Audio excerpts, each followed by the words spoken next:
감사합니다. 우리 옆에 우리 자녀들도 다 같이 예배드리는데 같이 가족끼리 인사하겠습니다. 사랑합니다. 축복합니다. 사랑합니다. 축복합니다. 오늘 말씀 함께 보겠습니다. 마가복음 8장 27절에서 38절을 오늘 같이 나누려고 합니다. 8장에서 핵심이 되는 부분인데 27절부터 38절 오늘 우리에게 주시는 매우 귀중한 말씀인데 천천히 저와 여러분이 마음을 담아서 교독하도록 하겠습니다. 예수와 제자들이 빌립보, 가이사랴 여러 마을로 나가실새 길에서 제자들에게 물어 이르시되 사람들이 나를 누구라고 하느냐. 제자들이 여쭤와 이르되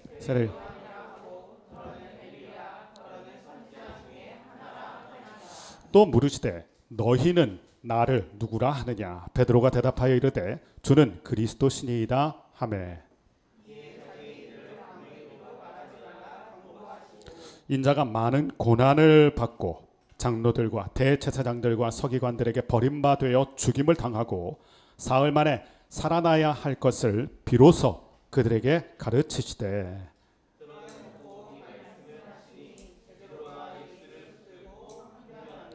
예수께서 돌이키사 제자들을 보시며 베드로를 꾸짖어 이르시되 사탄아 내 뒤로 물러가라. 네가 하나님의 일을 생각하지 아니하고 도리어 사람의 일을 생각하는도다 하시고 불러 이르시되 나를 따라오려거든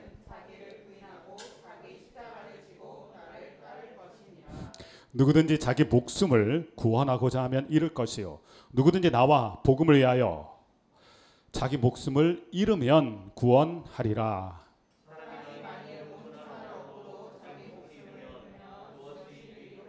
37절 38절 같이 읽겠습니다.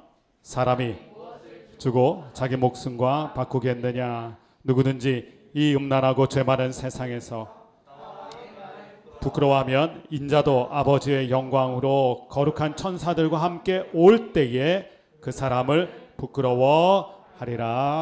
아멘. 지난주 저희가 에바다 말씀을 같이 나누고 들었습니다. 몇 가지 중요한 장면이 있었는데 첫 번째는 예수님이 만나 주신 사람이에요. 당시 예수님은 인기몰이를 하고 계셨어요. 예수님 입장에서 말고 사람들의 입장에서 엄청난 인기 가운데 예수님이 가는 곳마다 문전 성시를 이룰 정도로. 그러니 그 사람들 중에는 눈에 띄는 사람도 있고 세력가도 있을 거고 잘 나가는 사람, 난다긴다는 사람들이 줄을 섰을 것입니다. 그런데 예수님이 항상 만나주신 사람을 보면 그 좋은 사람들도 많은데 그 유명한 사람들도 많은데 그 실력가들도 지방의 실력가들도 많은데 이상하게도 예수님 만나주신 사람은 우리가 마가복음을 통해서 계속해서 보면 한결같이 아프고 연약하고 힘들고 외로운 영혼들이에요. 맨 처음에 이게 이해가 안 됐어요. 왜 예수님은 그런 사람만 만나주시나. 아무리 예수님 사랑이 많아서 약자의 마음이 많더라도 아프고 힘들고 어렵고 병든 사람들 예수님의 눈길이 항상 그쪽으로 가 있어요. 나침반의 끝이 항상 북쪽을 향하잖아요. 그런 것처럼 예수님의 마음과 눈길과 손길은 항상 연약한 자에게 어떻게 보면 소외되고 버려진 자에게 예수님이 흘러가는 것을 보아요. 그러면서 우리에게 스스로 질문하게 됩니다. 예수님의 몸된 교회가 되고자 위더 처치를 하고 있는 우리들의 손길은 어디로 가고 우리의 눈길은 어디로 가는가? 누가 우리의 눈에 들어오고 우린 누구의 손을 붙잡아 주고 있는가? 어제 베이비박스를 좀 다녀왔죠. 사진도 우리가 함께 좀 올려서 보고 있는데 여기 원래 아이들이 그 버려지는 곳이죠. 요즘은 여기는 안 써요. 근데 여기서 이제 그 스토리를 저희가 같이 들었고 그리고 여기가 이제 상담실이에요. 그 아기를 버릴 수밖에 없는 형편에 있는 부모님들이 원래는 아기를 놓고 가는데 그렇지 못하도록 붙들어서 여기서 상담도 하고 이제 지원하는 내용들도 어제 저희가 만난 이분은 저는 처음 보는 분이에요. 온지 몇 개월밖에 안 됐는데 이 얘기를 하시면서 눈물을 흘리시더라고요. 계속 눈물을 흘리시면서 이 얘기를 하시는데 너무 깊은 감동이 됐어요. 여기서 상담하고 그다음 저희가 이제 물품을 이제 후원했던 내역이에요. 길 건너에 또 다른 창고를 너무 감사한 건 이 어려운 시기에도 객과 고아와 과부를 위해서 헌신하는 곳은 하나님께서 넘치도록 채워주시더라고요. 예전에 갔을 때 창고가 하나였어요.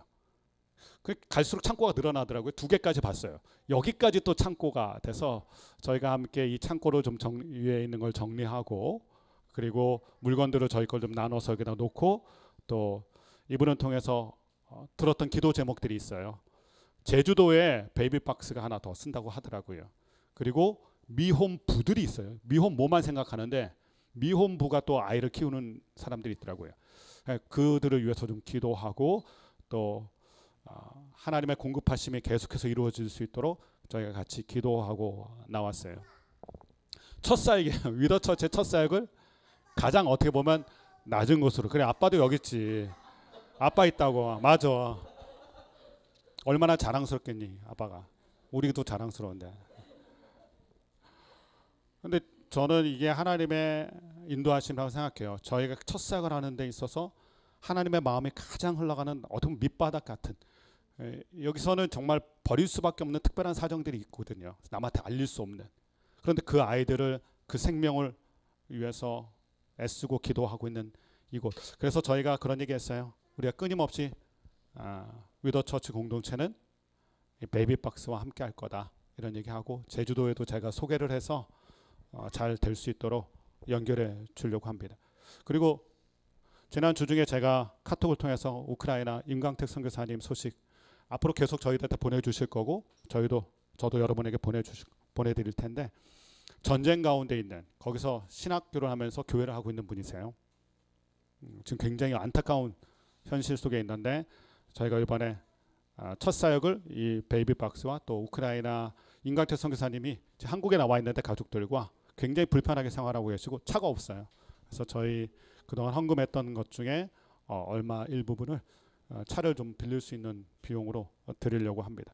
저희를 위해서 쓰면 좋겠죠. 근데 아무리 기도해도 저희를 위해 쓰는 것보다 버려진 고아를 위해서 쓰고 선교지를 위해서 쓰는 게 재정은 좋겠다, 이런 마음이 들어서 그렇게 후원하고 지원하려고 합니다. 왜냐하면 우리가 말씀을 그대로 들었잖아요. 주님의 발걸음이 어디로 가는지, 주님의 눈길이 어디로 가는지, 거기로 우리의 눈길이 가고, 거기에 우리의 손길이 가고, 거기에 우리의 발걸음이 가기를 원하는 공동체가 되기 위해서 위더처치가 됐기 때문에 어떻게 하든 몸부림을 치면서 예수님을 닮아가도록 그런 발걸음으로 저희가 나가려고 이런 결단을 했던 것입니다. 계속해서 예수님이 가는 곳에 우리가 갈 것이고, 예수님이 붙드는 사람에게 우리가 갈 거예요. 그게 우리의 갈 길입니다. 두 번째는 예수님의 소통 방법이었어요. 예수님께서 이 귀먹고 말 더듬는 자에게 손가락을 귀에 대고, 그리고 침을 뱉어서 그 손을 혀에 대시고, 거의 행위 예술에 가까운, 이전까지는 보여줬던 모습이 아니에요. 전혀 다른 모습. 왜 이런 모습을 했을까? 지난주 설교 때 들었죠. 뭐 다른 특별한 이유가 있기보다는 그 사람과 소통하는 예수님의 방식이었죠. 예수님이 그 사람의 눈높이에 만큼 소통을 하세요. 그 사람이 느낄 수 있을 만큼. 뭐 안 보이고 안 들리니까 뭘 할 수 있겠어요. 그런데 예수님의 손이 그 귀에 들어오고, 또 예수님의 손이 그 혀를 만져주시고, 뭘 느꼈을까요? 예수님의 어루만져주심. 예수님의 터치죠. 터치. 사실 지난주 말씀에서 들은 것처럼 그런 사람에게는 그 누구도 관심도 갖지 않고 누구도 터치 안 합니다. 어떻게 보면 그 영혼은 터치가 그리웠던 영혼이죠. 저는 말씀을 들으면서 예전에 저를 생각하게 됐어요. 배가 아프면 항상 어머니가 엄마 손에 약손하면서 이렇게 만져주잖아요.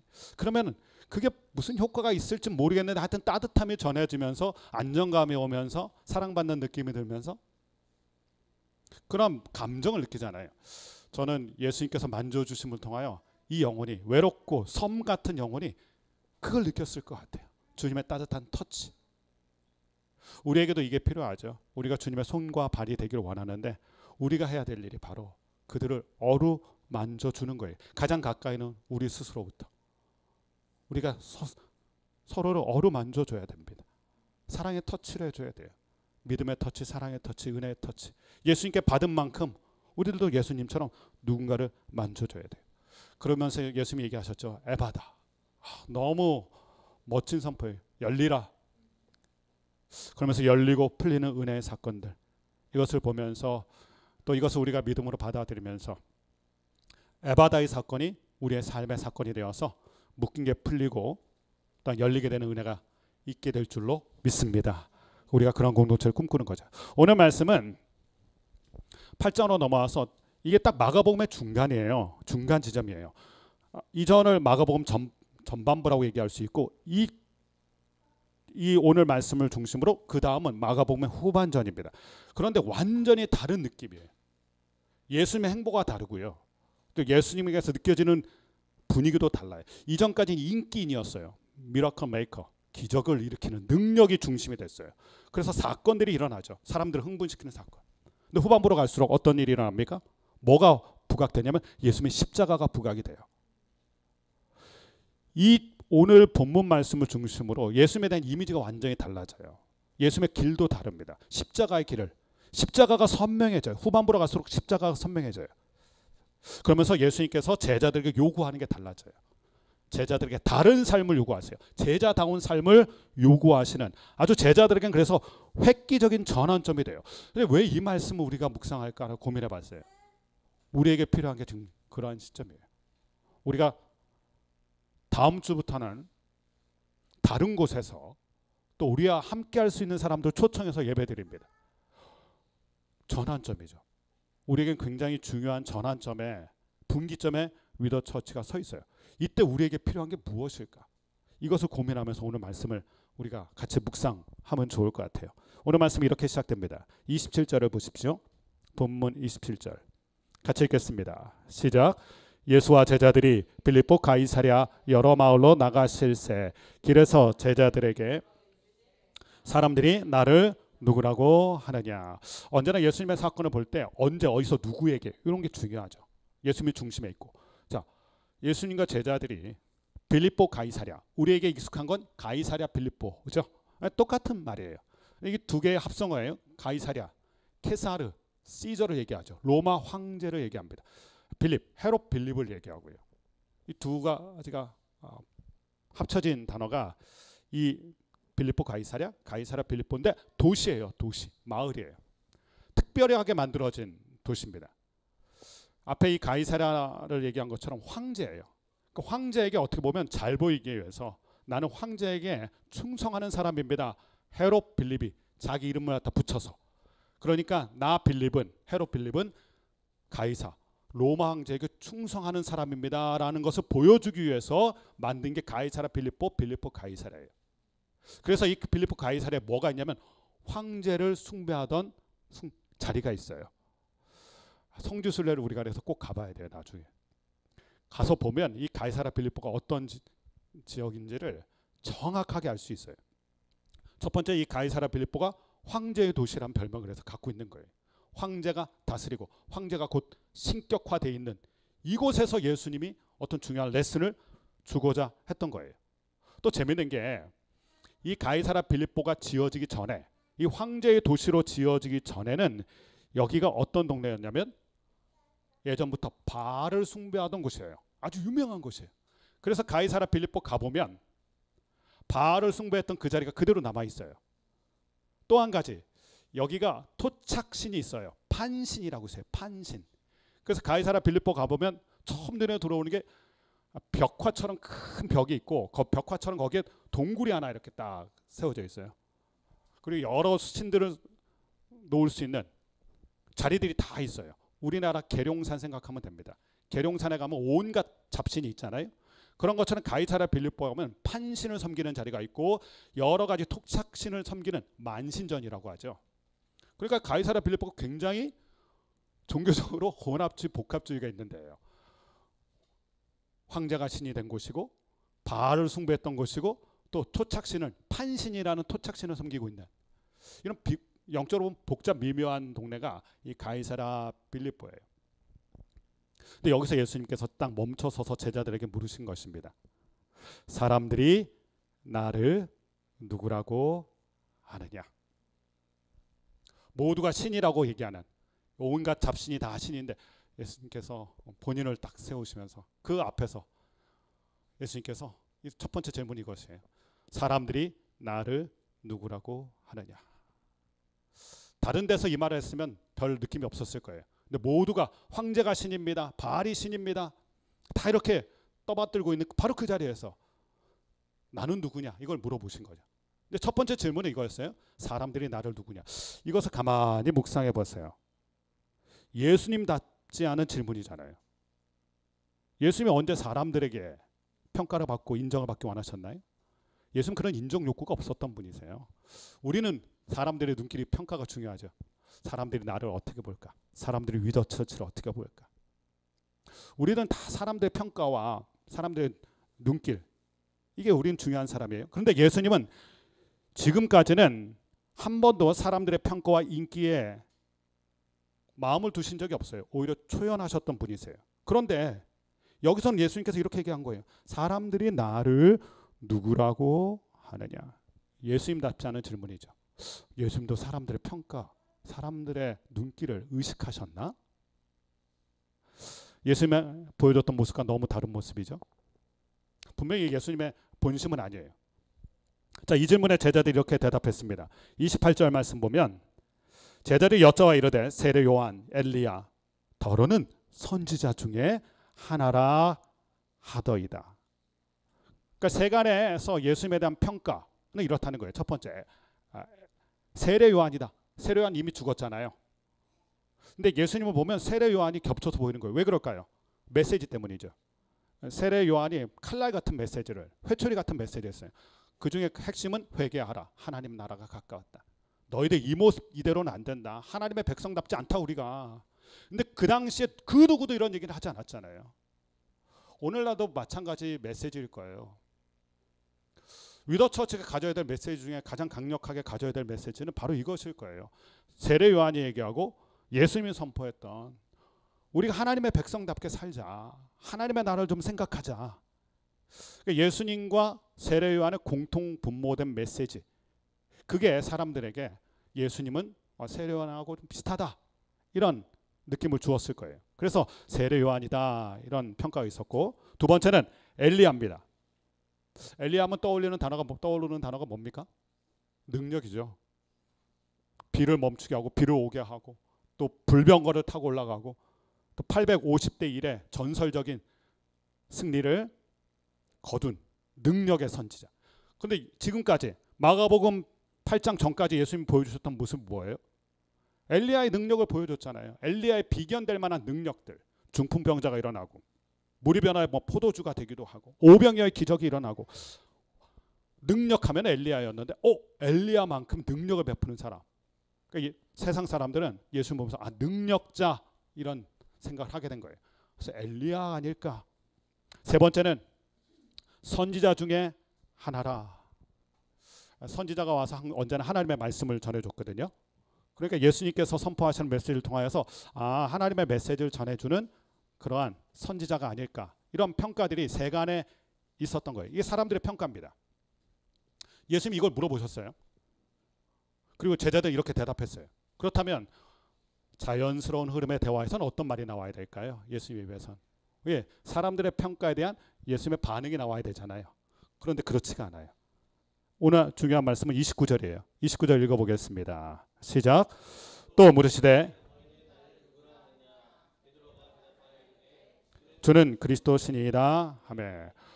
사람들이 뭐라고 하느냐 그래서 사람들이 이렇게 얘기합니다. 그럼 예수님 거기에 맞는 화답을 할 줄 알았는데 예수님이 그거에 대해서 이런 방구 말씀이 없으세요.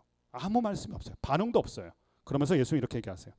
너희는 사람들은 나를 누구냐 하고 물으셨던 주님께서 이제는 너희는 나를 누구라 하느냐. 사실 예수님은 사람들의 평가와 반응이 그렇게 중요하신 분이 아니었어요. 예수님께 중요한 건 이것입니다. 예수님을 믿고 따르는 제자들이 예수님을 누구라고 고백하는가. 사람들의 평가가 중요한 게 아니라 예수님을 따르고 있는 우리들의 고백. 사람들의 평가가 아니라 예수의 사람들이 예수님께 향한 고백. 이것이 예수님의 관심사예요. 우리도 마찬가지예요. 세상이 지금 예수님에 대해서 어떻게 이야기하느냐, 교회에 대해서 이렇게 저렇게 얘기하느냐는 사실 중요하지 않아요. 우린 그걸 너무 중요하게 생각해요. 사람들이 나를 어떻게 보는가, 위더 처치를 어떻게 보는가, 교회를 어떻게 보는가, 세상이. 물론 우리가 선한 영향력을 끼쳐서 그들에게 인정받는 거 중요하죠. 그것은 다음 이야기예요. 정작 우리에게 중요한 건 성도가 되고 교회가 되어서 예수의 길을 따르는 우리가 예수님에 대해서 나는 어떠한 고백을 드리고 있는가, 이게 중요한 거예요. 우리가 전환점에 서 있다고 그랬어요. 오늘 우리에게 중요한 건 이거예요. 사람들의 평가가 아니에요. 내가 주님을 어떻게 고백하고 있고 위더처치가 주님께 어떤 고백을 드리고 있는가. 예수님을 따르는 자들이 예수님에 대한 선명하고 분명한 고백이 있는가. 그래서 혹자는 이렇게 얘기하죠. 교회는 고백 공동체다. 평가, 예수님에 대한 평가. 예수 좋은 분이래, 예수 엘리야 같은 능력이래, 자 우리 모여서 교회가 돼보자, 이렇게 되는 게 아니란 말이에요. 분명한 예수님에 대한 고백이 있는 사람. 평가하지 마세요. 그리고 평가를 받으려고 하지 마세요. 우리가 예수님에 대한 고백이 있는가, 이거에 우리가 좀 더 집중해야 돼요. 위더처치가 예수님에 대한 분명한 고백이 있는 공동체인가, 이게 우리한테 정말 중요한 거죠. 모든 믿음의 사람에게는 이 고백이 있었고 이 고백이 있어야 하나님의 자녀가 됩니다. 그래서 우리는 에서를 통해서 배우게 되잖아요. 아브라함의 하나님, 이삭의 하나님, 순서대로 하면 에서의 하나님이 돼야 되잖아요. 근데 에서의 하나님이 없어요. 거기에 누가 들어갑니까? 야곱의 하나님. 저는 이게 굉장히 중요한 메시지라고 생각해요. 우리가 기도할 때도 그렇고 또한 성경에 많이 반복되는 표현 중에 아브라함의 하나님, 이삭의 하나님, 야곱의 하나님. 그때마다 전 궁금했어요. 왜 에서의 하나님 아닐까? 에서는 하나님에 대한 평가, 하나님에 대한 정보를 할아버지 아브라함으로부터 귀가 따갑게 들었고, 또 순종의 아이콘인 아버지 이삭에게 들었습니다. 믿음의 아이콘 할아버지, 순종의 아이콘 이삭, 이 두 사람으로부터 끊임없이 하나님에 대한 이야기를 들었어요. 하나님이 이렇게 행하셨다, 하나님이 이러한 분이시다. 근데 중요한 건 본인의 하나님에 대한 고백이 없어요. 에서의 하나님에 대한 고백이 없어요. 에서의 주님에 대한 고백이 없어요. 자, 사람들이 이렇쿵 저렇쿵 얘기해서 좋은 얘기 다 했어요. 그런데 그거와 무관하게 내가 주님에 대한 고백이 없다면, 사람들이 이러니까 나도 주님을 따라요, 사람들이 능력이 많다고 하니까 나도 주님 따르는 거예요, 그런 거 소용없단 말이에요. 정작 중요한 건 나에게 주님에 대한 고백이 있는가, 내가 주님을 따르고 있는데 고백이 있는가. 야곱을 보면 인간적으로 보면 참 연약함이 많아요. 그러면도 야곱이 믿음의 사람이 된 것은 그에게 분명한 고백이 있었기 때문에 그래요. 창세기 28장 16절 말씀 보면 그가 고백을 하죠. 창세기 28장 16절 읽어보겠습니다. 시작. 야곱이 잠이 깨어 이르되 여호와께서 과연 여기 계시거늘 내가 알지 못하였도다. 하나님 여기 계시는구나, 하나님이 내 인생 함께 하시는구나. 하나님에 대한 고백을 이 베델에서 드려요. 그래서 야곱을 제가 설교할 때마다 야곱은 베델 인생을 살았던 사람이다, 이런 표현하잖아요. 베델에서의 분명한 고백이 있게 됐어요. 이러면서 이제 야곱의 하나님이 되어주신 거죠. 들었던 하나님이 아니라 자기가 입술로 고백하는 하나님. 제자들에게 지금 예수님께서는 이 중요한 분기점에서 그걸 요구하시는 거예요. 너희들이 정말 나에 대한 고백이 있느냐. 사람들이 좋다고 하니까 따르는 게 아니라, 능력이 나타나니까 따르는 게 아니라, 너희에게 정말 나를 향한 고백이 있느냐. 그래서 이 말씀이 제자들의 인생에 있어서 분기점이 됩니다. 제자의 삶에 대한 분기점이 돼요. 우리도 마찬가지예요. 위더처치가 정말로 주님께서 기뻐하시는 공동체가 되기 위해선 지금 이 순간이 너무 중요해요. 전환점이 되는 우리의 스스로의 고백과 공동체적인 고백이 분명하게 있어야 돼요. 그 고백, 그것을 듣기 원하셨던 거죠. 근데 이때 이 고백을 듣기 원하시는 예수님 앞에 정답으로 예수님을 기쁘시게 했던 놀라운 사람이 있어요. 베드로죠. 베드로가 고백을 하는데 이렇게 얘기했어요. 주는 그리스도시니이다. 저는 이 장면을 가만히 생각해 보면서 사실 제자들은 당황했을 것 같아요. 갑자기 너희는 나를 누구라고 하느냐. 3년 동안 따라다녔잖아요. 갑자기 나는 너에게 어떤 의미냐. 이것을 물어보셨을 텐데 제자들은 사람들에 대한 평가는 많이 들어서 알고 있어요. 그래서 그것을 잘 정리해서 대답할 수 있었지만 본인의 입술로 고백하는 것은 어떻게 얘기해야 되지? 아니면 나한테 주님은 무엇이지? 한 번 더 고민하게 되는 이러한 장면이 아마 이 행간에 있었을 거예요. 그래서 어떻게 보면 제자들이 침묵하고 있었을지 모르겠어요. 그런데 그때 베드로가 이렇게 대답한 거예요. 주는 그리스도 신이다. 우리는 이 말씀보다 마태복음 말씀이 더 익숙하죠. 마태복음엔 이렇게 대답을 했어요. 마태복음 16장 16절 17절 우리가 잘 아는 말씀인데 그 상황을 좀 더 정확하게 표현한 말씀이에요. 같이 한번 읽어보겠습니다. 시작. 시몬 베드로가 대답하여 이르되 하나님의 아들이시니이다. 예수께서 대답하여 이르시되 바요나 시몬아 내가 복이 있도다. 내게 알게 한 이는 혈육이 아니요 아버지시니라. 아멘. 주는 그리스도시요 살아계신 하나님의 아들입니다. 예수님에 대한 아주 짧지만 그러나 가장 정확한 대답을 이 베드로가 했어요. 그리스도시요 살아계신 하나님의 아들입니다. 군더더기가 없는 정확하고 놀라운 고백. 예수님이 누구신지를 정확하게 고백하고 그 예수님을 우리가 따르고 있다라는 고백. 주님께서 원하신 게 이거죠. 주님을 우리가 따르고 있는 예수님을 그리스도라고 고백하는 믿음. 그리고 그분이 살아계신 하나님의 아들로서 우리와 함께 하시는 분이라는 고백. 여러분 이 고백이 있을 때 팬을 넘어서서 제자의 삶을 살 수 있어요. 사람들의 평가는 좋은 평가죠. 그러면 그 평가를 가지고 인기몰이를 하게 됩니다. 그리고 자연스럽게 무리가 많아져요. 팬클럽이 형성되는 거예요. 그런데 그 평가로는 팬이 될 수 있지만 그러나 제자의 삶으로 우리가 나아가려고 하면 무엇이 필요할까요? 고백이 필요해요. 고백 공동체. 이 고백이 있을 때 우리는 제자의 삶으로 더 깊이 들어가게 되고 예수님을 닮은 인생으로 더 깊이 들어가고 예수님을 닮은 공동체로 더욱 깊이 들어가게 됩니다. 이 전환점이에요. 그 고백이 전환점이 돼요. 근데 이 고백의 전환점이 되면서 예수님께서 제자의 삶에 요구하시는 굉장히 강력한 상징 하나가 있어요. 그게 십자가예요. 십자가. 30절 31절 말씀을 같이 한번 읽어보겠습니다. 고백하는 사람에게 반드시 따라올 수밖에 없는 것. 30절 31절 같이 읽겠습니다. 시작. 자기의 일을 아무에게도 말하지 말라 경고하시고 인자가 많은 고난을 받고 장로들과 대사장들과 서기관들에게 버림받아 죽임을 당하고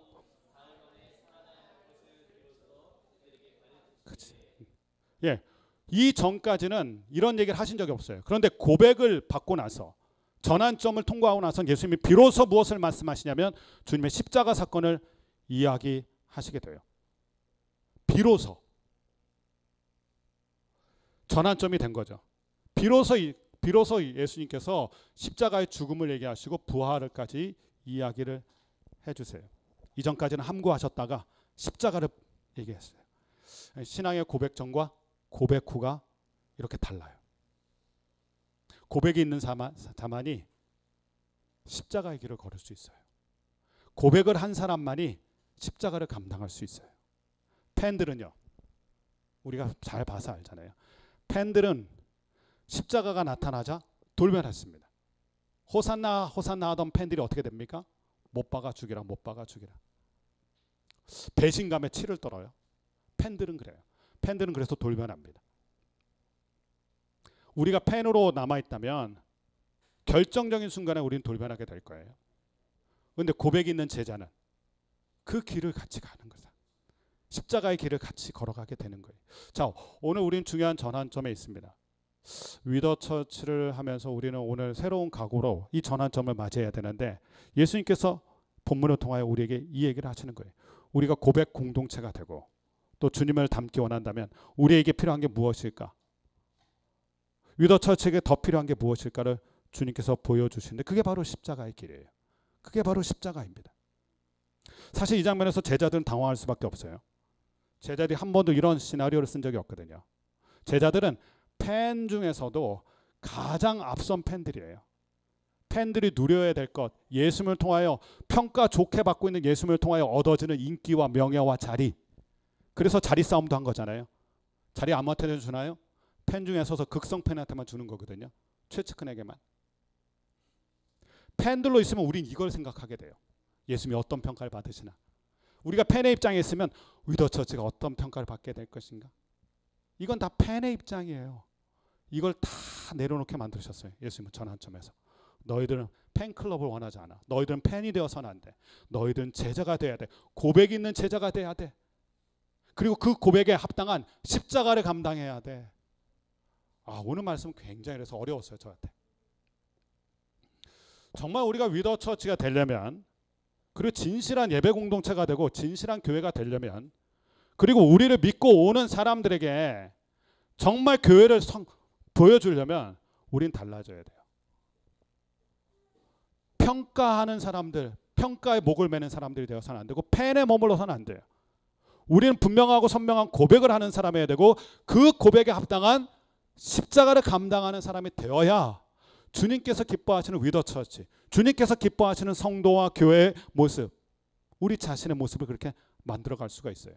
그래서 예수님은 자, 이제 팬클럽의 마음은 여기까지야, 알려주세요. 우리들에게도 동일하게 요청하실 거예요.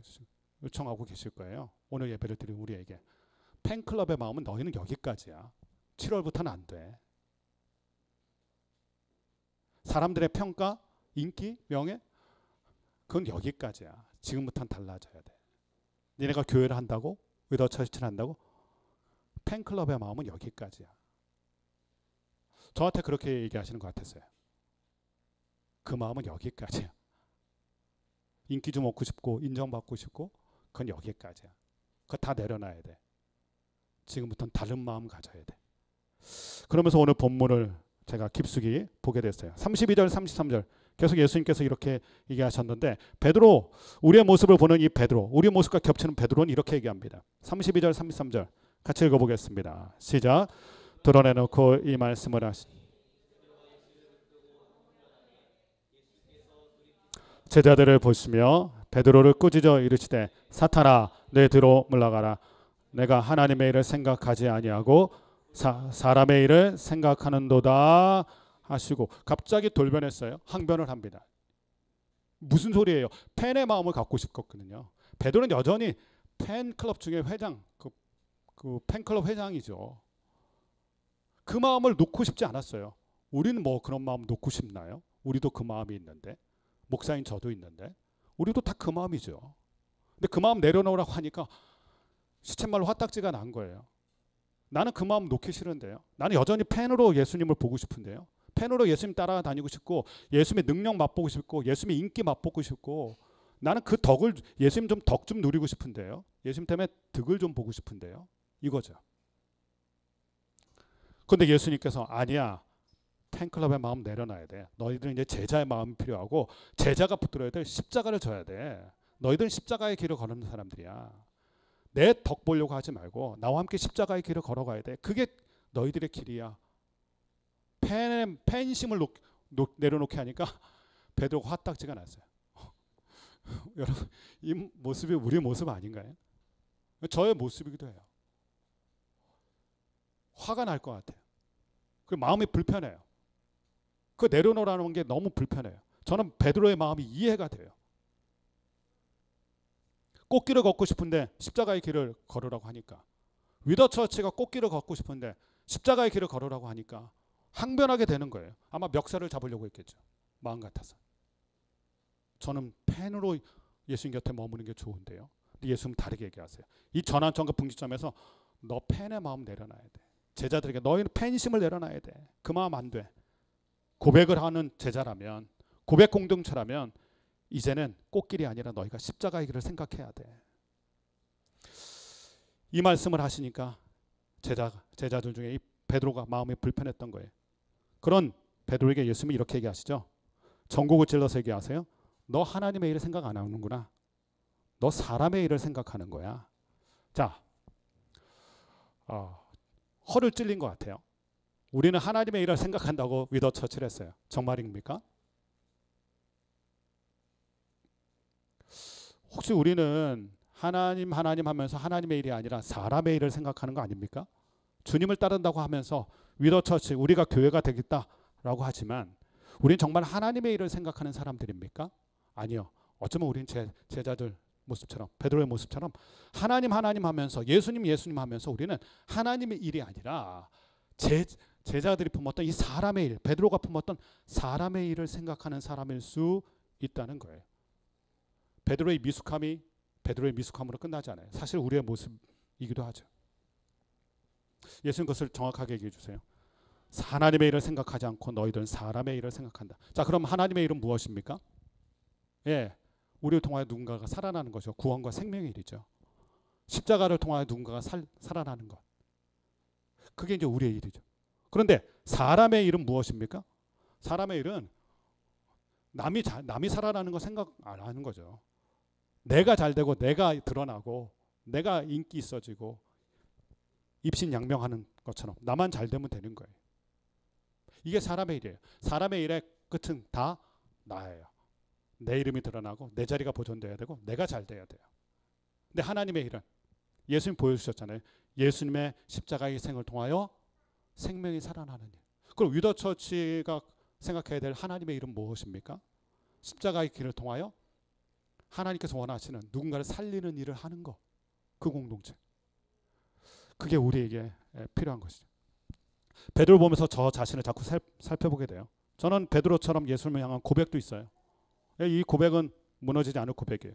베드로처럼 열심도 있어요. 베드로처럼 열심히 주님을 섬기고 원하는 마음이 저한테 있어요. 그리고 베드로처럼 주님의 길을 따르려고 해요. 그렇게 인생을 지금까지 살아오고 있었어요. 그리고 하나님의 나라를 생각하고 있었어요. 그런데 마음 깊이 가서 내 중심을 살펴보면 오늘 예수님이 얘기하신 것처럼 너 열심도 있고 고백도 하고 잘 따라오는데 근데 네가 하나님의 일이 아니라 혹시 사람의 일 때문에 그렇게 열정적으로 따라오는 거 아니야? 이것을 보여주시죠. 오늘 말씀은 우리를 진정한 시험대에 올려놔요. 제자들을 시험대에 올려놨고 위더처치를 지금 예수님이 시험대에 올려놓으신 거예요. 여기서 우린 팬의 마음으로는 더 이상 못 쫓아가요. 7월부터는 팬의 마음으로 못 쫓아가요. 우린 제자의 마음으로 주님을 쫓아가야 돼요. 주님이 말씀하신 고백 공동체가 되어서 제자의 마음으로 쫓아가야 되는데 그 길은 어떤 길이냐? 그 삶은 어떤 삶이냐? 예수님이 얘기했어요. 십자가의 삶이고 그 길은 십자가의 길이다. 이거 인정 안 하면 우리의 길은 우린 헷갈릴 거예요. 하나님의 일을 생각했다 사람의 일을 갈짓자 행보를 계속하게 될 거예요. 여기서 우리가 방향을 잘 잡고 마음을 잘 잡아야 돼요. 예수님은 그것을 얘기해 주시죠.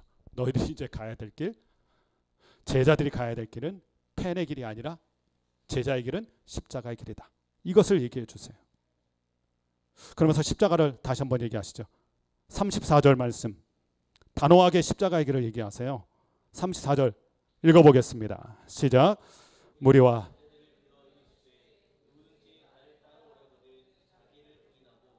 이렇게 십자가를 지고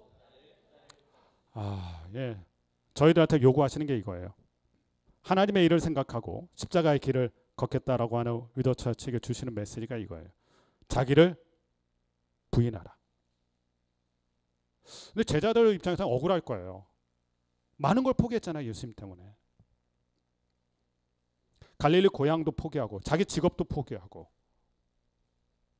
그물도 포기하고 배도 포기하고 친구도 포기하고 예수님만에게 올인하기 위해서 다 포기하고 여기까지 왔단 말이에요. 근데 예수님은 한 번 더 포기를 원하세요. 한 번 더 내려놓음을 요구하시는데 요즘 뭐 더 내려놓음이라는 책도 있었잖아요. 그래서 한 번 더 내려놓고 왔는데 뭐라고 얘기하시냐면 자기를 부인하라.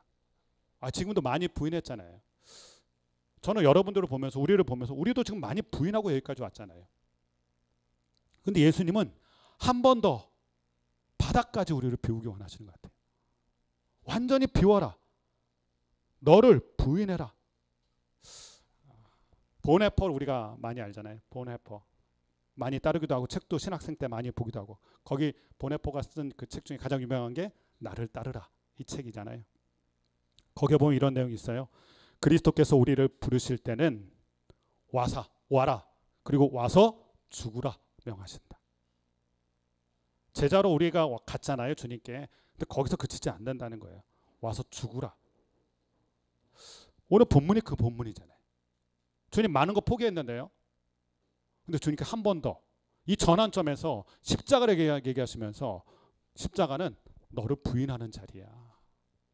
시퍼렇게 살아있는 우리 자, 사람의 일을 생각하는 우리 자, 이거를 완전히 부인하라고 말씀하신다는 거예요. 그러면서 두 번째는 자기 십자가를 지고 따르라. 십자가를 말씀하시더니만 그것마저도 부담스러운데 그걸 지고 따르래요. 그걸 품고 따르랍니다. 죽어야 되는 십자가, 부인해야 되는 십자가를 멀리 하지 말고 그거를 붙들고 그것을 지고 주님을 따라오라. 이게 제자의 길이고 이게 십자가의 길이에요. 여기서 우리가 또 하나 생각해요. 자기 십자가라는 단어. 자기만의 십자가가 있어요. 위더 처치만의 십자가가 있어요. 여러분, 자기 십자가는 중요한 게 특징이 있는데 양도 불가해요. 어우, 저 사람 지는 거 참 힘드네. 내가 좀 대신 져줄까? 이게 안 돼요. 자기 십자가는 누가 져요? 자기가 져야 돼요. 위더 처치의 십자가는 누가 져야 됩니까? 위더 처치가 지는 거예요. 저의 십자가가 있고 여러분 각자의 십자가가 있어요. 그거 자기가 져야 돼요. 양도 불가합니다. 그 부담스러워도 힘겹고 어려워도 예수님처럼 우리는 그 십자가 지다가 쓰러지기도 하고 넘어지기도 할 거예요. 위더 처치가 가는 길이 만만하겠어요? 그렇지 않을걸요. 힘들걸요. 그것 때문에 넘어지게 되고 그것 때문에 무릎도 까지고 그것 때문에 외롭기도 하고 그런데 그것을 지고 내팽개치지 말고 따라가야 된다. 누가 그렇게 할 수 있을까요? 자기를 비운 사람이. 자기가 가득 찬 사람은 절대 십자가 못 집니다. 자기를 부인하고 비운 사람이 자기 십자가를 끝까지 지고 따라갈 수가 있어요. 제가 들었던 선교사님 이야기 중에 카자흐스탄의 선교사님 이야기인데 선교사의 삶이 사실 굉장히 외로워요. 선교지 가보면 외롭고 힘듭니다. 시간이 지날수록 뭐 더 많은 풍성한 열매가 있는 게 아니라 시간이 지나도 정체되는 느낌을 벗어날 수가 없어요. 그러니까 이 선교사님이 도저히 안 되겠다. 선교사의 삶을 이제 정리 좀 해야 되겠다. 그렇게 이제 결정을 하고 정리하는 중에 어느 날 하루는 꿈을 꾸게 된 거예요. 꿈을 꾸게 되는데 자기가 사역하고 있는 저 마을이 눈앞에 들어오면서 저 마을 어귀에서 누군가가 걸어오는데 등에 십자가가 있는 거예요. 근데 가만히 보니까 예수님이 십자가를 지고 그 마을에 이렇게 들어. 이분이 그 꿈을 꾸고 나서 너무나 큰 감동과 함께 회개가 된 거예요. 내가 내 십자가를 포기해버리니까 예수님께서 직접 십자가를 지고 이 마을로 들어오시는구나. 그 꿈 때문에 거기서 자기 십자가를 계속해서 감당하게 됐어요. 외롭고 힘들고 고단하지만 자꾸 넘어지지만 그 십자가 때문에 거기를 지킬 수 있게 되었어요. 그 꿈 때문에. 우리는 지금 전환점에 있어요. 이 전환점에서 주님께서 요구하시는 게 있죠. 제자들에게 십자가를 말씀하신 것처럼 위더 처치에도 십자가를 말씀하시고 십자가를 지으려면 완전히 나를 비워야 돼요. 오늘 부담스럽지만 목숨 얘기해요. 목숨을 잃어라. 너무 힘들더라고요. 이 말씀이. 목숨을 잃을 각오를 해라. 아니 얼마나 비장한지 모르겠어요. 너무 비장하게 예수님 얘기하세요. 십자가에 그러려면 자기 목숨을 잃어야 된다. 보네표가 얘기한 것처럼 죽으라. 십자가를 가지고 십자가의 길을 가면서 죽을 각오를 해라. 이렇게 들렸어요. 저에게. 위더 처치를 우리가 생각하면서 우리가 위더 처치의 가족이 되어서 위더 처치 이제 가족에서 공동체로 점프하는 단계잖아요. 이제 굉장히 중요한 시점이잖아요. 이 시점이. 근데 주님께서는 이 시점에서 이 말씀을 하시는 거죠. 니네들이 걸어야 될 길이 어떤 길인지 정확하게 알고 목숨을 걸어라. 저한테는 그렇게 들었어요. 목숨을 걸고. 굉장히 비장하죠. 그래서 제가 오늘 말씀 준비하면서 감사하기도 했지만 저한테는 굉장히 힘든 본문이었어요. 이 전환점에서 우리가 해야 될 일이 있다는 거예요. 그리고 우리가 해야 될 각오가 있고 그리고 우리가 지켜야 될 길이 있고 우리가 해야 될 다짐이 있고 자기 목숨을 잃으면 구원하리라. 근데 이 말씀이 또 위로가 돼요. 죽을 각오로 하면 죽지 않는구나. 죽을 각오로 하면 죽지 않는구나. 우리가 가족을 넘어서 이제 공동체 가족이 되는데 위더 처치가 주님이 원하시는 공동체가 되기 위해서 우리가 죽을 각오를 하면 죽지 않는구나. 죽을 만큼 힘들겠죠. 지금도 충분히 힘들잖아요. 아니면 더 힘들 수도 있겠죠. 죽을 만큼 힘들겠죠. 그런데 우리가 이 길을 포기하지 않고 이 길이 정말 생명의 길이라고 생각하고 이 복음을 붙들고 십자가를 붙들면 주님이 얘기하시잖아요. 구원하리라. 구원하리라. 하나님의 일을 이루게 되리라. 이렇게 얘기하세요. 사람의 일을 생각하는 게 아니라 하나님의 일을 생각하고 그 길을 붙들고 우리가 죽을 각오를 하면 구원하리라. 하나님의 일을 이루게 되는 공동체가 된다고 말씀하시는 거예요. 우리가 그런 공동체 되시길 주님의 이름으로 축원합니다. 우리가 그렇게 서로를 격려해야 될 것 같아요. 이 각오를 다시 한번 새롭게 해야 될 것 같아요. 여러분, 배에 돛이 있잖아요. 배의 돛이 굉장히 무거워요. 그리고 거추장스러운 게 배의 돛이에요. 그런데 그 돛을 포기하면 어떻게 됩니까? 배는 못 나가요. 그 돛이 크고 힘들고 버겁지만 그 돛을 딱 달게 되면 그 돛이 바람에 불면서 그 돛 때문에 배가 나아가게 돼요. 십자가가 그런 거예요. 우리에게 십자가가 그래요. 너무 힘겹고 버거워요. 근데 그 십자가를 잘 감당하고 붙들고 있으면 그 십자가로 인해서 멈추는 인생이 아니라 그 십자가 때문에 나아가는 인생이 돼요. 그 십자가 때문에 추락하는 인생이 아니라 그 십자가 때문에 날아오르는 인생, 구원하는 인생이 돼요. 사람의 일에 끝나는 게 아니라 하나님의 일을 이루게 됩니다. 저는 오늘의 말씀 우리 가운데 필요해서 하나님께서 딱 정확하게 주셨다고 생각이 돼요. 우리가 나아가야 될 길이 어떤 길인지를 팬의 마음, 이건 곤란해요. 다음 주부터 우리가 팬의 마음으로 공동체를 만들면 안 돼요. 우리는 제자의 심정으로 콜링을 받은 그 제자의 마음으로 우리 공동체를 섬겨야 될 거예요. 그리고 우리가 걸어가는 길은 꽃길은 정말로 아닐 거예요. 십자가의 길일 것입니다. 근데 예수님 뭐라고 얘기하세요? 그 십자가가 우리를 살린다고 얘기하세요. 그 십자가가 우리를 사람의 일이 아니라 하나님의 일을 하게 될 거라고 말씀하세요. 그것을 우리 눈으로 보게 되는 은혜가 있게 되기를 주님의 이름으로 축원합니다. 기도하겠습니다. 이 시간에 같이 기도하도록 하겠습니다.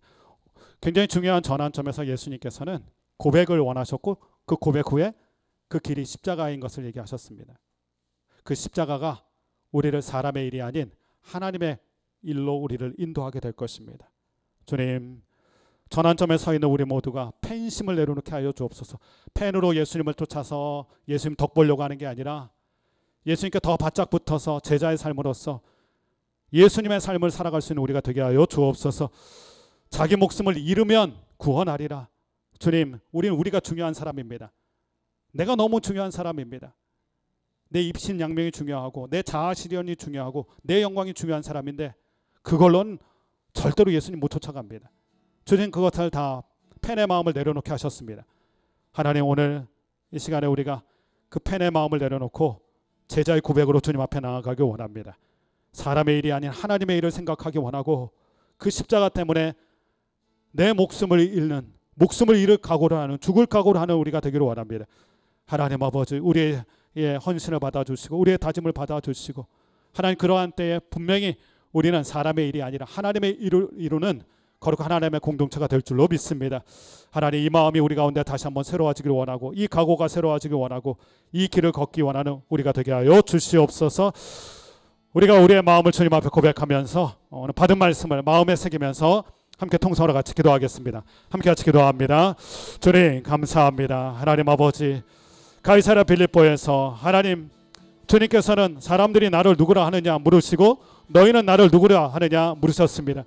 하나님 아버지, 사람들의 평가로 살아가는 우리가 되지 않기를 원합니다. 우리의 고백으로 주님께 나아가는 자들이 되기 원합니다.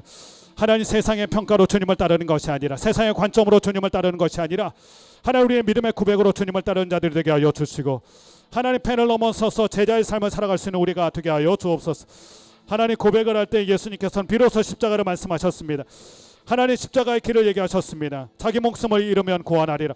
하나님, 죽을 각오를 하고 주님의 공동체를 섬겨야 하나님 구원하는 하나님의 일을 감당하게 됩니다. 하나님 아버지, 지금까지도 우리는 많은 것을 포기했습니다. 지금까지도 하나님, 우리는 편안함을 포기하고 위도 공동체를 생각하게 되었습니다. 하나님, 그러나 주님께서는 더 깊은 헌신과 더 비움을 얘기하셨습니다. 더 내려놓음을 얘기하셨습니다. 하나님 아버지, 자기 목숨을 잃으면 구원하리라. 하나님 아버지, 나에 대한 연민을 그치게 하여 주옵소서. 하나님, 나를 생각하는 것을 넘어서게 하여 주시옵소서. 하나님을 생각하고 하나님의 일을 생각하고 십자가를 감당함으로 하나님의 일을 이룰 수 있는 우리가 되게 하여 주옵소서. 하나님, 우리가 왜 여기 서 있는지, 왜 우리가 위더 처치를 생각하게 됐는지 다시 한번 생각하고 우리 자신을 내려놓고 하나님의 일을 생각하는 하나님의 공동체가 되게 하여 주시옵소서. 사랑하는 주님, 사람들이 이렇다 저렇다 평가하는 것, 그것 때문에 우리가 주님을 따르는 것이 되지 않도록 우리의 마음을 지켜 주옵소서. 하나님, 결국은 우리가 주님에 대한 분명한 고백이 있어야 됩니다. 주는 그리스도시요 살아계신 하나님이십니다. 그러기에 내 인생 모든 것을 주님께 걸겠습니다. 하나님, 그 고백이 우리 가운데 있게 하여 주시옵소서. 하나님 아버지, 이 고백 후에 주님께서는 그 고백이 전환점이 되어서 분기점이 되어서 십자가를 말씀하시고 자기 목숨을 잃으면 구원하리라 말씀하셨습니다. 우리도 베드로처럼 주님께 헌신했고 베드로처럼 많은 걸 내려놨습니다. 그러나 주님께서는 그것 가지고는 안 된다. 십자가를 생각하고 십자가를 져야 된다. 너를 완전히 비우라. 하나님, 7월 1일부터 새로운 공동체를 시작하게 됩니다. 비운 만큼 채워질 줄로 믿습니다. 하나님, 우리를 완전히 비우게 하여 주옵소서. 사람의 일을 생각했던 우리를 불쌍히 여겨 주옵소서. 위더 처치를 하면서도 사람의 일을 생각하는 게 우리입니다. 결국 사람의 일은 내가 잘 되는 것이고 내가 이름 나야 되고 내가 대접받아야 되는 건데 주님께서는 그거 다 비우라고 말씀하셨습니다. 바닥까지 내려가라 말씀하셨습니다. 주님, 이 말씀을 잘 기억하고 주님을 위해서 다시 한번 새로운 각오와 헌신과 믿음의 고백을 다짐하는 위더 처치가 되게 하여 주시옵소서. 하나님 아버지, 자기 목숨을 잃으면 구원한다. 이 역설, 이 반전의 은혜를 우리가 기억하게 하여 주시고 철저하게 우리를 잃을 때에 하나님의 일이 드러나고 하나님의 생명의 역사, 구원의 역사가 이루어지는 것을 오늘 말씀을 통하여 깨달았사오니 그 일이 우리에게 우리의 삶이 되게 하여 주시고 위더 처치의 길이 되게 하여 주시옵소서. 우리의 전환점을 축복하여 주시고 이 전환점에서 우리가 내려놓아야 될 것 이 시간에 다 내려놓게 하여 주시고 십자가를 품게 하여 주시고 나를 부인하고 십자가의 길로 더욱더 우리를 헌신하며 들어갈 수 있는 위더 처치 한 사람 한 사람 되게 하여 주시옵소서. 예수님의 귀하신 이름으로 기도드립니다. 아멘. 기도하겠습니다. 주님 감사합니다. 감사하는 마음을 담아 공동체 생각하며 주님의 나라 생각하며 귀한 헌물을 주님 앞에 드렸습니다. 드린 손길 형편과 처지 아시오니 하나님 위로하여 주시고 하나님의 공급하심으로 공급하여 주시고 또한 그 삶을 은혜 가운데 붙들어 주시어서 하늘 복과 땅의 복으로 가득 차게 하여 주시고 하나님, 그 인생에 마르지 않는 주의 복이 흘러가게 하여 주시옵소서. 하나님, 예물을 쓰이는 곳, 하나님, 우리가 마음을 다하여서 주님께서 원하시는 곳에 이 예물을 쓰기 원하는데 예물이 쓰여지는 곳에 주의 나라가 굳건히 세워지게 하여 주시고 하나님의 영광이 드러나게 하여 주시옵소서. 예수님의 이름으로 기도드리오며 이제는 우리 주 예수 그리스도의 은혜와 하나님 아버지의 그 극진하신 사랑하심과 성령님의 교통하시고 충만케 하시는 은혜의 역사가 오늘 말씀 제자들의 분기점이 되었던 이 말씀 붙들고 위더 처치의 분기점으로 삼아 팬의 마음 내려놓고 제자의 마음 품기 원하며 제자가 붙들어야 될 그 십자가를 붙들고 주님의 그 십자가의 길을 담대하게 걸어가 잃으면 얻는, 잃으면 구원하는 그 하나님의 일을 경험하기 원하는 위더 처치 한 사람 한 사람 가운데 우리의 자녀들 가운데 우리 공동체 미래 가운데 이제로부터 영원토록 함께 하옵시기를 간절히 축원하옵나이다. 아멘.